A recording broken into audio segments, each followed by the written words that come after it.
திருச்சிற்றம்பலம். குரு பக்தினா என்ன? குருனா யாரு? எப்படி குரு நம்மிடம் வந்து சேருவார்? குருவை நாம் அடையாளம் கண்டு கொள்வது எப்படி?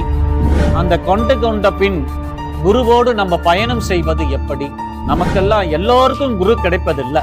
இறைவனே மானசீகமான ஒரு குருவை நமக்கு வழிகாட்டுவார். அப்ப ராகவேந்தர் தான் நமக்கு குருவா வர வேண்டும் என்று அவனுடைய கருணை கிடைத்த பிறகு ராகவேந்தரே நம்மை ஈர்த்து கொள்வார்.